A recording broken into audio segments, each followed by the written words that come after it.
As usual, I am Dr. Luis Fonseca, U.S. Navy Hospital Corpsman that spent 22 years on active duty. During my time while I was in the Navy, I supported Operation Iraqi Freedom and was sent into the Battle of Al Nazariya. During my time, I was awarded the Navy Cross for my actions in the Battle of Al Nazariya. And so next up, we have my partner Nate. I'm Nate Emery. Did 33 years in DoD, 22 years of it in the Marine Corps. And tonight, our guest is once again Robert Hevlin. Didn't get enough the first time around. And actually, he was with us 51 weeks ago, almost a year. And Robert served in the Marine Corps from 2013 to 2018. And while he was at a Marine combat training, he experienced a traumatic event. I'll let you decide if you want to talk about that or not. And he's had some struggles in the past with alcoholism. And in the Marine Corps, he was an intel specialist, and he was at NMITC in Virginia. And then in 2015, he did a Black Sea rotational force deployment with a 2nd Battalion, 8th Marines. And then in 2016, he went to 2nd Marine Division Headquarters Battalion. And then in 2018, he experienced the loss of a friend, a fellow sergeant of his. And then he EAS that same year in June. Then in 2019, he was a contractor and deployed to Afghanistan as a collection manager with Resolute Support Headquarters, the Combined Joint Operations Centers, where he worked with the ISR assets. And he's got numerous strikes in support of partners or troops in contact. And then in 2019, July 4th, experienced there was a vehicle-borne IED, and he was present at the Green Village attack. And since then, he runs a nonprofit called Heavy's Hitters Project, and I'll let him tell us more about that. But before we get to that, Doc Barry is going to introduce himself.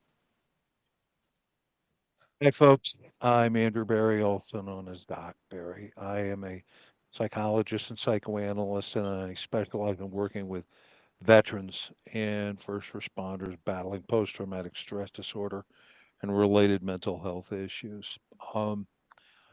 Robert Hevelin, Rob the Younger, Jr., was on with us about a year ago, and he wants to come back and do this all again. He gets bored very easily. No, I'm kidding. Rob said something very, very kind about the experience he had with us first time around. He said point blank on the phone, Doc, he says, I want to do what you do. And he is. And we are looking absolutely all forward to hearing all about it. So anything you want to start with, man, picking up where we left off a year ago, any thoughts you might have? Now's your opportunity, my man. Go. Oh, putting me on the spot like that. Well, before you start, I do want to say this to hopefully get you going, Heavy. I just want to say in that year what you've done, brother, and I can't wait to hear all about it and us spread it to the audience, has been truly amazing and phenomenal. My hat goes off to you, brother. Like, I I, I don't know how y'all do it. This generation underneath us, like, just has this technical savvy, and but yeah, thank you for what you're doing. But please share with us all the new exciting things that have been going on. So yeah, so like kind of like what Doc said though. After I did the interview with you guys, and we kind of talked about it when we had you on my side of the thing, is I was like, well, hell, if just sharing my story can help somebody, like why don't we make that more consistent? Um, and so we started doing it weekly. It was Wednesdays, and we would do the mental health live stream. I would go on, run my gums about silly things that I had been through. And then people obviously would either relate or they wouldn't, and I would start a conversation. We'd continue to talk about it. That continued. One of the guys that I was in the Marine Corps with, he had reached out after watching one of the mental health streams and was like, hey, like, I support your message. We need to turn you into a nonprofit. Let's do it. So we started it. Um, to We had all of 2 months of planning by the time we had gotten approved. And then we started running with it on January 1st. And yeah, we're 7 months into it now, or starting of the 7th month. It's been interesting. But yeah, like I said, like it all comes back to just having come on here and shared a part of my story, right?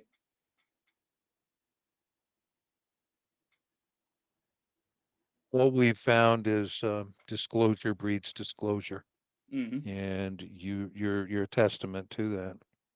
So hallelujah, the message gets carried on and carried forward. Yeah, and I'm really glad that you actually said that, Heavy, was that, you sharing your story made you kind of see that it can possibly help other people, right? And I Hmm. sometimes feel that sometimes we feel maybe our story, like what's so special about my story? What's like what you know it, I don't know if this is the right, but like sometimes I think like it's nothing special that no one else has gone through. You know what I mean? Or sometimes like, well, and I think that's what the special part about it is, right? Is that the more people start hearing, the more you realize that like your story's not special because something happened to you that we've never heard of before. But your story is special because you're sharing it, which allows somebody else to share theirs. Or maybe someone to start their healing process, right? Yep. So I'm definitely glad that you mentioned that. Yeah, no, like it really, if I wouldn't have came on here 51 weeks ago, it definitely, we probably wouldn't have gone the direction that we did from like what I was doing standpoint. Um, yeah, not at all. So kudos to you guys for that. So so what's new, man? Uh, What have you been doing since? I know we got a rundown from what Nate said. What's been going on? so recently, like since about a year ago, right? We do a lot of, this is obviously like the nonprofit side of it is very much worldwide. We have guys from Britain, from Australia, Canada, first responders, and vets. And a lot of that just built has been built around the community support aspect, right? I'm sure like you guys can agree, when you get out, you lose that sense of purpose. You have no connection. You lose a lot of your friends. I remember when I was separating, um, my best friends were still in and I was out. But like even the conversations and the tension shift that went on of like, well, you're no longer in this with us, so you don't get it anymore. Um, and going through that, it was like, well, why don't we create a space where people can talk about it? Obviously, you get a username, so you get to kind of stay somewhat anonymous. Kind of takes that pressure off of you to talk about the things that are actually bothering you. Um, and just building that support network. Through that, now we have directly impacted and helped 16 people from taking the permanent step, um, which is amazing in 7 months with a bunch of guys who are just here realizing that all anybody ever needed was a friend. Right. So that's been like the big thing. Yep. We started the Hachi Legacy Fund, which one of our members, his service dog, when he had gotten out, had gotten diagnosed with heart cancer. Mm. And so to keep his dog's memory alive, we started the fund in his dog's name's honor, and then used the funds that we had raised in 24 hours to pay off the vet bill to try and help out as much as we can. And now that is there for any vet who may need financial support, and that's what we fundraise for. Okay. So yeah, that's been like what's new. And what kind of financial support do you guys offer? It's just so if you come across like a hard time, obviously like he's the 100% disabled vet, he's on a fixed payment, that vet bill was hefty on top of the price of living, things like that, right? Like a little bit of relief here and there that we can provide. We can't do anything major, but what we can do is enough to try to help lessen some of the burden. Got it. And is there like a uh on your website Yep. uh there's a slot for them to go to and all that? Yep. Actually, let me pull that up for everyone. Yeah, it's on the it should say like the Hachi Fund and then it's apply for assistance.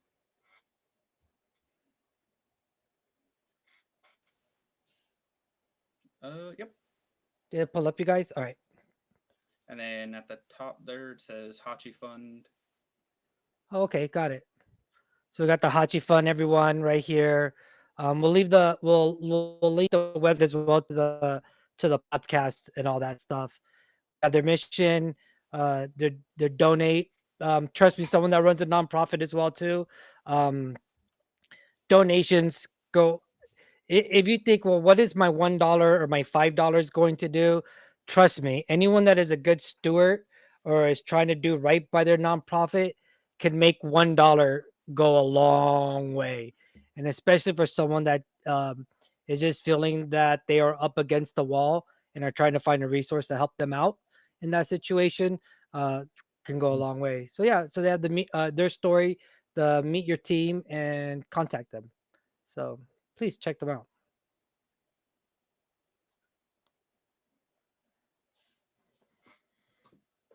Sorry, I didn't mean to cut off the conversation flow, but right on.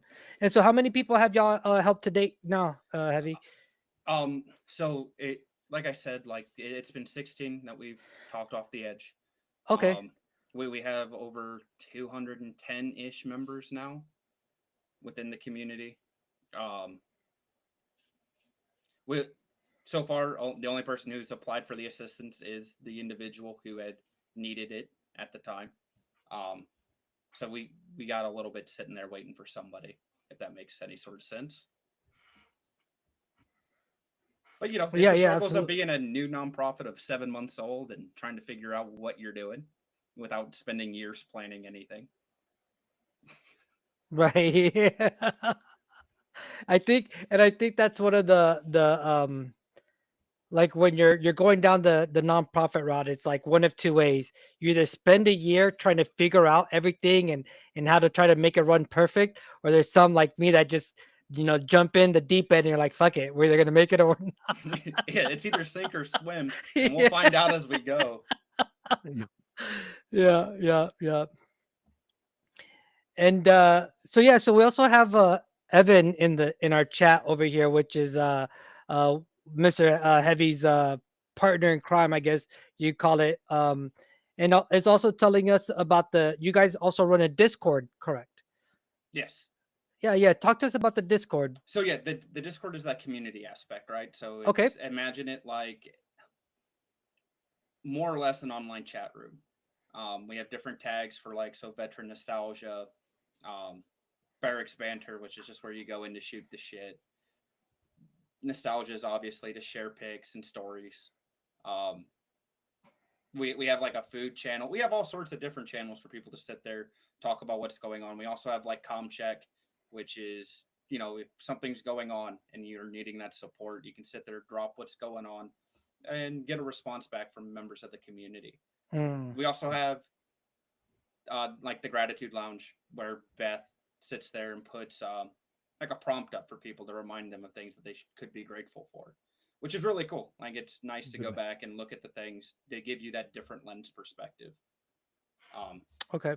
But then we have voice comms where people will sit there. They'll either play games together, they'll talk, shoot the shit, watch movies, and it's just rebuilding that camaraderie again. So I've been invited to a couple of Discord groups, I guess. Is that how you call it? Groups? Are they groups? Discord groups? Or communities? Communities? Yeah. I'll be honest. And I want this because maybe there's some other people that fit into my category. I haven't really gone onto any Discord stuff because I just don't understand how it works. Yep. Like it's maybe sometimes I feel a little overwhelmed too. Like, oh shit, man, I got Facebook, I got Instagram, I got TikTok, I got. But could you maybe dumb it down on what is the benefits? Like, is it of how Discord works? Like, what? I don't know if I'm asking. I guess I don't even know how to ask the question when I don't even know what really Discord all entails or how to use it to our benefit, I guess is what I'm looking for. So like very much it's a way to stay, as long as you have internet access, right? Like you can have access to it, which means at the end of the day you have access to one of us that are there. Okay.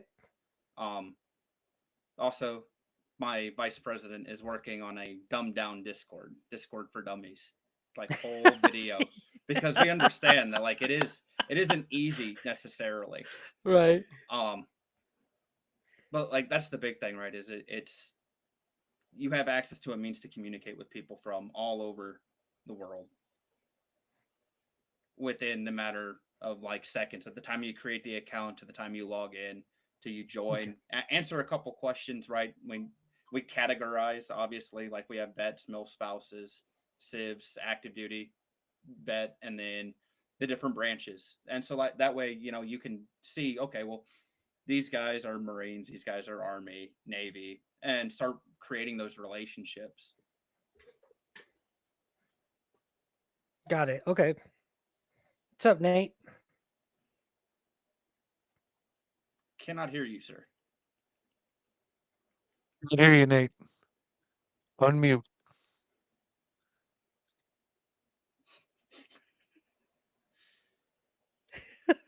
He broke it. And see, this is why we don't get on Discord. We can't even figure out our podcast. He gave the internet to a grunt and he broke it. Right. So what happens when officers start fucking with shit, man? Mm-hmm. Still can't hear you, brother. When crayons are used for suppositories. How nice.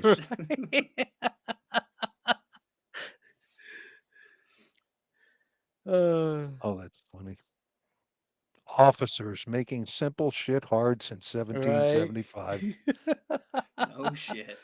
Let me see. Yeah, even on our end, you're not muted or anything, Nate. I don't know why.